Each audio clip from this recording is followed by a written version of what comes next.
اعوذ باللہ من الشیطان الرجیم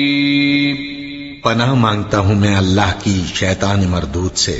بسم اللہ الرحمن الرحیم شروع اللہ کا نام لے کر جو بڑا مہربان نہایت رحم والا ہے۔ اعوذ باللہ من الشیطان الرجیم بسم اللہ الرحمن الرحیم وَلِلَّهِ يَسْجُدُ مَن فِي السَّمَاوَاتِ وَالْأَرْضِ طَوْعًا وَكَرْهًا وَظِلَالُهُم بِالْغُدُوِّ وَالْآصَالِ قُلْ مَن رَّبُّ السَّمَاوَاتِ وَالْأَرْضِ قُلِ اللَّهُ قُلْ أَفَاتَّخَذْتُم مِّن دُونِهِ أَوْلِيَاءَ لَا يَمْلِكُونَ لِأَنفُسِهِمْ نَفْعًا وَلَا ضَرًّا قُلْ هَلْ يَسْتَوِي الْأَعْمَى وَالْبَصِيرُ أَمْ هَلْ تَسْتَوِي الظُّلُمَاتُ وَالنُّورُ أَمْ جَعَلُوا لِلَّهِ شُرَكَاءَ خَلَقُوا كَخَلْقِهِ فَتَشَابَهَ الْخَلْقُ عَلَيْهِمْ قُلِ اللَّهُ خَالِقُ كُلِّ شَيْءٍ وَهُوَ الْوَاحِدُ الْقَهَّارُ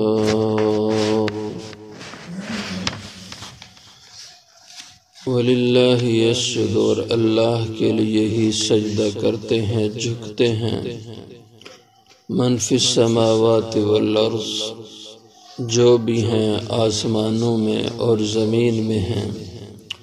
طوعاً خوشی سے وکرہاً اور ناخوشی سے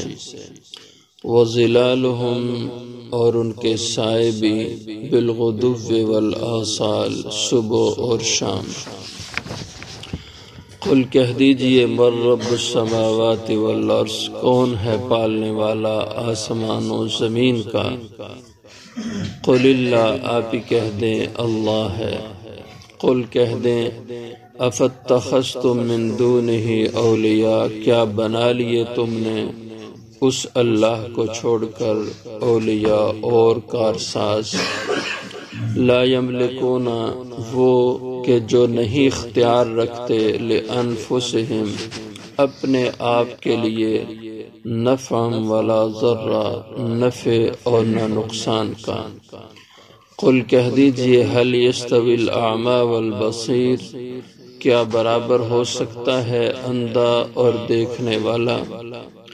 ام هل تستوي الظلمات والنور یا کیا برابر ہو سکتے ہیں اندھیرے اور روشنی ام جعلوا للہ شرکاء کیا بنا لیے انہوں نے اللہ کے شریک خلقوں کا خلق ہی کہ انہوں نے پیدا کیا ہو اللہ کے پیدا کرنے کی طرح فتشابہ الخلق علیہم پس متشابہ ہو گئی ہو ان کی پیدائش ان پر قل کہہ دیں اللہ خالق کل شیء اللہ ہی ہے خالق ہر چیز کا وہو الواحد القہار اور وہی ہے اکیلا القہار سب پہ غالب رہنے والا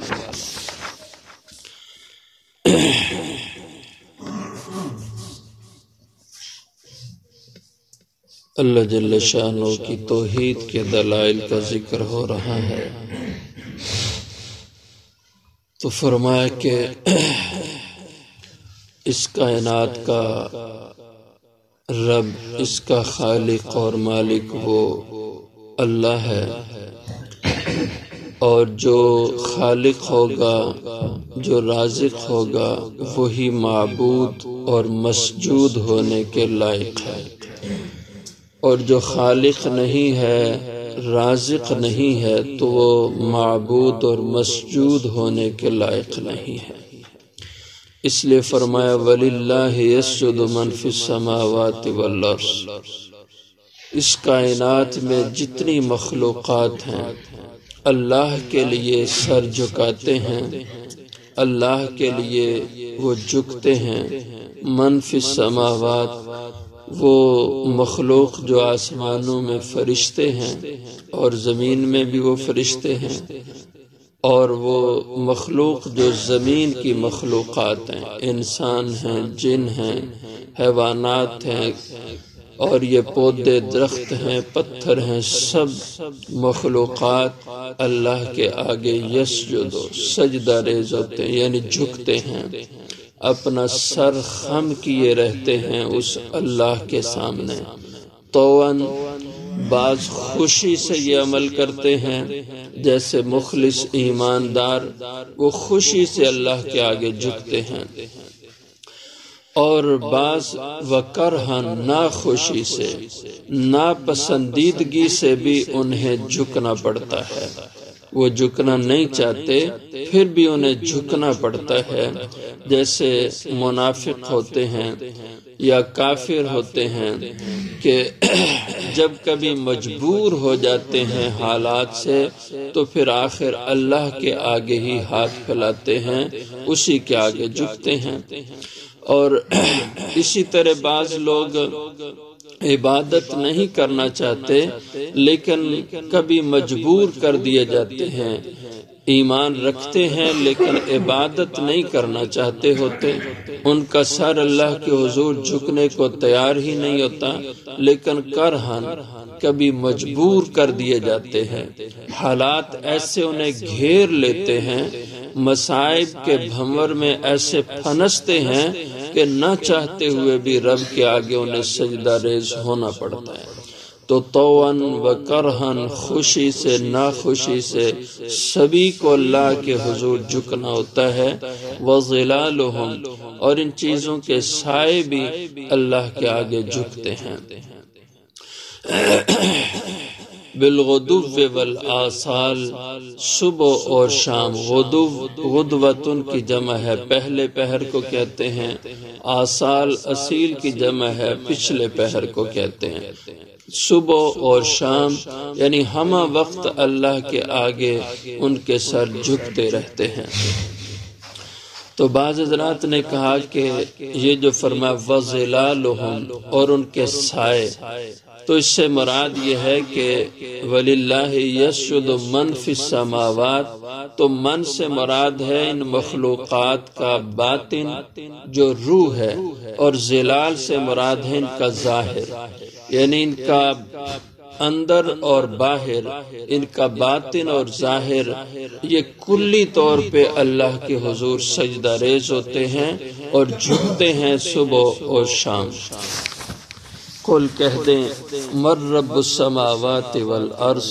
ان سے ذرا پوچھیں تو صحیح کہ کون ہے پالنے والا، تربیت کرنے والا آسمان و زمین کا، ان کی مخلوقات کو کون پالنے والا ہے؟ تو قل، آپ کہہ دیں اللہ، یعنی وہ جواب میں خاموش ہو جائیں گے، ان کی زبانوں میں ہمت نہیں رہے گی کہ وہ اس کے جواب میں کہیں کہ اللہ کی ذات ہے، تو وہ آپ ہی سے کہیں گے کہ آپ بتا دیں کون ہے رب آسمان و زمین کا، تو آپ کہہ دیں اللہ، اللہ ہے آسمان و زمین ان کی مخلوقات کو پالنے والا۔ قل افاتخذتم من دونی، آپ کہہ دیجئے کیا پس جب تم بھی مانتے ہو کہ ساری کائنات کا رب وہ صرف اللہ ہے، اللہ کے سوا کوئی اور رب نہیں ہے، کوئی اور خالق نہیں ہے، تو پھر افاتخذتموہم، افاتخذتم من دونہ اولیاء، تو کیا پھر یہ مانتے ہوئے تم نے بنا لیے من دونہ اللہ کے سوا، اللہ کو چھوڑ کر، اولیاء اوروں کو اپنا کارساز، اپنی زندگی کا مددگار، اللہ کو چھوڑ کر پھر اوروں کو کیوں بناتے ہو؟ جب اللہ کو ہی مانتے ہو کہ وہی رب ہے، تمہیں پالنے والا، تمہاری تربیت کرنے والا وہ اللہ ہے، اب اس سے کس کو انکار ہے کہ جب بچہ دنیا میں آتا ہے اس کو کون سجھاتا ہے کہ وہ اپنا منہ ماں کی چھاتی سے لگائے، منہ سے چیز کو اپنے منہ میں داخل کرے ہاتھوں کے ذریعے سے، اور ہاتھوں کی حرکات، قدموں کی حرکات، یہ پورے انسانی اعضاء کا صحیح استعمال، یہ کون سجھاتا ہے اس کو؟ اور یہ تربیت اس کی کون کر رہا ہے؟ اور پھر کھانے کی چیز منہ میں لے جا کے اس کو اپنے دانتوں سے چبانا، یہ تربیت کون کر رہا ہے؟ اور اس سے کوئی انکار کسی کو بھی نہیں ہے کہ یہ کرنے والی، یہ عقل اور دماغ دینے والی ذات تو اللہ کی ہے۔ تو جب فرمایا تم سب مانتے ہو اللہ ہی رب ہے، تو پھر اس اللہ کو چھوڑ کر کیوں تم نے بنا لیے اولیاء اور کارساز؟ لا یملکون لانفسہم نفعا ولا ضرا، اور وہ اللہ کے علاوہ جن کو بھی تم اپنا مددگار بناؤ، اپنی زندگی کا کارساز بناؤ، فرمایا ان میں کوئی بھی ایسے نہیں لا یملکون لانفسہم کہ ان کو تمہارے نفع نقصان کی قدرت ہو۔ تمہارے نفع نقصان کی قدرت تو دور کی بات ہے، لا یملکون لانفسہم، وہ تو اپنی ذات کے لیے بھی نفع نقصان کے مالک نہیں، وہ مالک نہیں، وہ اختیار کر رکھتے لانفسہم اپنی ذات کے نفعا ولا ضرا، نفع اور نہ نقصان کا۔ تو جو اپنے لیے نفع نقصان کا اختیار نہ رکھتا ہو وہ تمہیں نفع نقصان کیسے پہنچائے گا؟ تو یہ بات ذہن میں رکھنا کہ ادب احترام اپنی جگہ ہے۔ جیسے مشرکین وہ بتوں کو پوچھتے تھے، بتوں کو نفع نقصان کا مالک سمجھ کر ان کے آگے جا کے چڑھاوے چڑھاتے، مرادیں ان سے مانگتے تھے۔ اب وہ پتھر اور لکڑ کو نہیں پوچھتے تھے۔ یہ تو ظاہر ہے کسی کو ذرا بھی عقل ہو وہ پتھر کو کیسے خدا مانے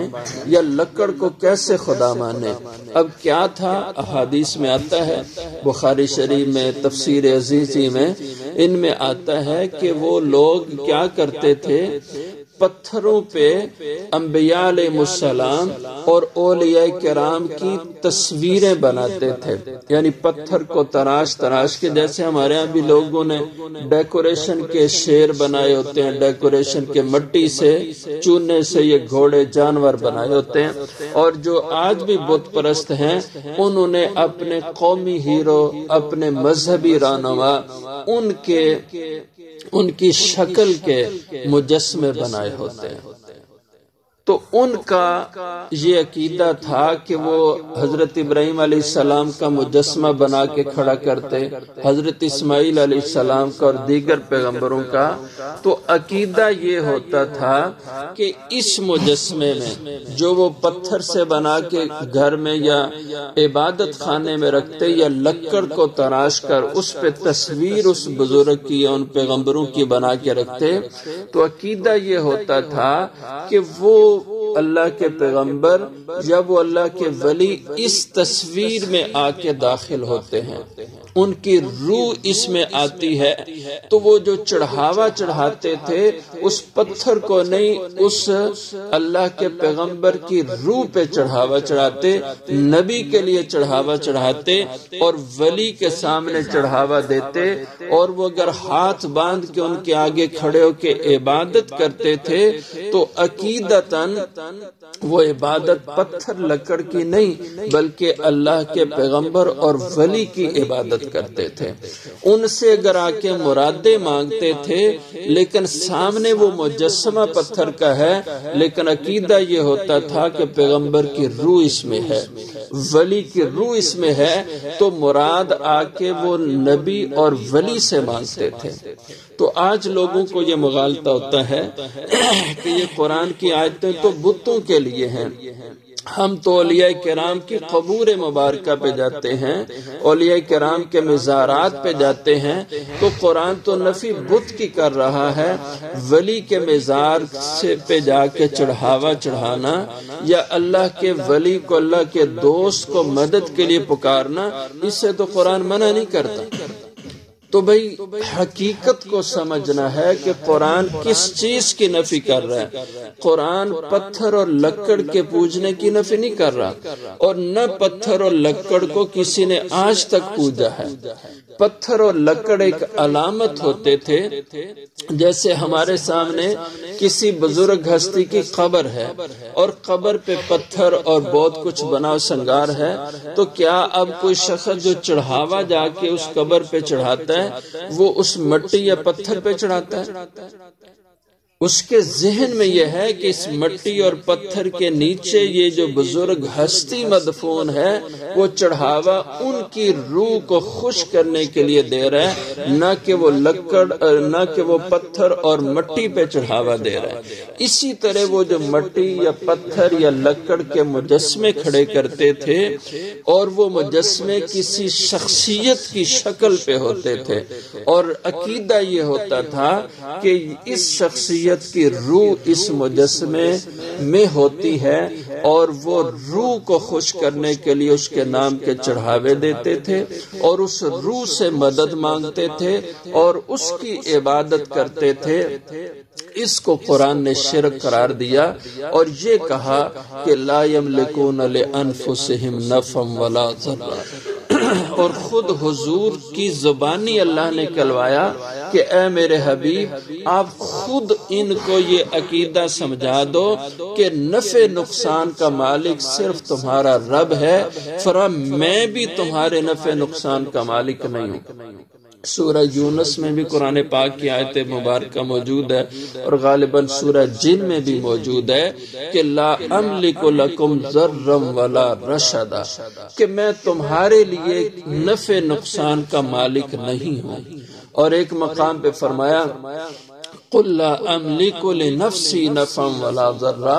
کہ میں اپنی ذات کے بھی نفع نقصان کا مالک نہیں ہوں، سب کے نفع نقصان کا مالک میرا رب ہے، اللہ ہے۔ تو اس لیے فرمایا کہ پھر تم نے اللہ کو چھوڑ کر اوروں کو کیوں اپنا کارساز بنایا؟ لا یملکون لانفسہم نفعا ولا ضرا، جو اپنے لیے بھی نفع نقصان کا اختیار نہیں رکھتے۔ قل کہہ دیں حل یستوی الاعمی والبصیر، تو کیا برابر ہو سکتا ہے اندھا اور دیکھنے والا؟ تو اندھے سے مراد آنکھوں سے محروم مراد یہاں پہ نہیں ہے، اس سے مراد یہ ہے کہ اندھا یعنی جو دل کی بصیرت سے محروم ہے، جو دل کا اندھا ہے، کیا یہ اور الاعمی جو آنکھوں کا اندھا ہے اور والبصیر جو دل کی بصیرت سے محروم ہے، یہ دونوں قطعی طور پہ برابر نہیں ہو سکتے۔ تو دل کی بصیرت سے محروم بے عقل انسان، ظاہر ہے کہ وہ انسان کتنی نظر تیز رکھتا ہو تو بے عقل ہے، دل کی بصیرت سے محروم ہے، تو یہ شخص کسی کام کا نہیں ہے۔ اور اگر ایک شخص آنکھوں کی بینائی سے محروم ہے لیکن عقل کا بصیر ہے اور اللہ نے اس کو دل کی بصارت دی ہے تو وہ بہت کام کا ہے۔ تو فرمایا کہ کیا برابر ہو سکتے ہیں دیکھنے اندھا نابینا اور دیکھنے والا؟ تو بعض حضرات نے اس کے مفہوم بیان کیے کہ اس سے مراد ہے مومن اور کافر، موحد اور مشرک۔ جو توحید پہ چلنے والا ہے، اللہ کی توحید کے اوپر اپنا عقیدہ رکھتا ہے، وہ تو ہے بصیر، دیکھنے والے کی طرح، اور جو شرک کی راہ پہ چلتا ہے وہ ہے اندھے کی طرح، آنکھوں کی بینائی سے محروم انسان کی طرح۔ ہم حل تستوی الظلمات والنور، تو یا کیا برابر ہو سکتے ہیں اندھیرے اور روشنی؟ جیسے اندھیرے اور روشنی میں بہت واضح فرق ہے، اسی طرح شرک اور ایمان میں، کفر اور ایمان میں بھی بڑا فرق ہے، مومن موحد اور کافر اور مشرک میں بھی بڑا فرق ہے۔ ام جعلوا للہ شرکاء، کیا بنائے انہوں نے اللہ کے شریک، خلقوا کا خلق ہی، کہ انہوں نے کوئی پیدا کیا ہو اللہ کے پیدا کرنے کی طرح، یعنی یہ جو اللہ کی ذات کو چھوڑ کر اوروں کو اپنا خدا معبود اور مشکل کشا بناتے ہیں، ظاہر ہے اس کی بنیاد تو خالق ہونا ہے۔ کسی کو بھی آپ اپنا مشکل کشا بنائیں تو اس کی بنیاد ہے کہ وہ خالق ہو آپ کا۔ اگر وہ خالق ہے تو مشکل کشا ہے آپ کا حاجت روا بن سکتا ہے، آپ کا معبود بن سکتا ہے، لیکن اگر وہ خالق نہیں ہے، اس میں خالقیت کی قدرت اور طاقت نہیں، تو پھر وہ تمہارا الہ بھی نہیں ہو سکتا۔ جیسے قرآن پاک نے چیلنج دیا ان کو کہ یا ایھا الناس ضرب مثل فاستمعوا له ان الذين تدعون من دون الله لن يخلقوا ذبابا، فرمایا جن کو بھی تم اللہ کے سوا پوچھتے ہو اور ان کو معبود اپنا بناتے ہو، کیا ان میں کوئی ہے جو اس کائنات میں کوئی چیز بھی پیدا کر سکے؟ فرمایا حقیر سی چیز مکھی ہے، کیا ان میں سے کسی کو اتنی بھی قدرت خلقت ہے کہ وہ مکھی کو پیدا کر سکے؟ لن یخلقوا ذبابا، فرمایا نہیں، یہ مکھی بھی پیدا نہیں کر سکتے، یہ مکھی کو بھی پیدا کرنے کی قدرت نہیں رکھتے۔ جب اتنی بھی طاقت نہیں اور اتنی معمولی چیز کے خالق بھی نہیں بن سکتے، تو پھر یہ تمہارے الہ مشکل کشا کیسے بن سکتے ہیں؟ تو فرمایا یہ جن کو اپنا مشکل کشا بنائے ہیں، خلقوں کا خلقی، کیا ان کو کوئی مغالطہ ہے کہ انہوں نے بھی کوئی ایسے پیدا کر لی ہو کوئی چیز کا خلقی جیسے اللہ نے پیدا کی ہے؟ فتشابہ الخلق علیہم، تو پس مشتبہ ہو گیا ہو معاملہ تخلیق کا ان کے اوپر، کہ ان کو اب سمجھ نہیں آ رہی ہو کہ یہ اس چیز کا خالق اللہ ہے یا اس چیز کے خالق ان کے الہ اور مشکل کشا ہیں، کہ انہوں نے بھی کچھ بنایا انہوں نے بھی کچھ بنایا، تو ان پہ یہ خلقت متشابہ ہو گئی ہو۔ ایسا بھی نہیں ہے، ان کے الہوں نے تو ایک چیز بھی پیدا نہیں کی، وہ ایک شے کے بھی، مکھی تک کے بھی خالق نہیں، تو پھر ان کو اشتباہ کس چیز کا ہو رہا ہے؟ یہ پھر کیوں اللہ کے علاوہ اوروں کو اپنا الہ اور حاجت روا بنا رہے ہیں؟ قل، آپ کہہ دیں انہیں کہ اپنے ذہن صاف کر لو، شبے سے نکل آؤ، اللہ خالق کل شیء، اللہ ہی ہے خالق ہر چیز کا، وہو الواحد القہار، اور وہی ہے اکیلا تمہارا الہ مشکل کشا حاجت روا معبود و مسجود، القہار، وہ بڑی قدرتوں اور طاقتوں والا ہے اور سب پہ غالب رہنے والا وہی اللہ۔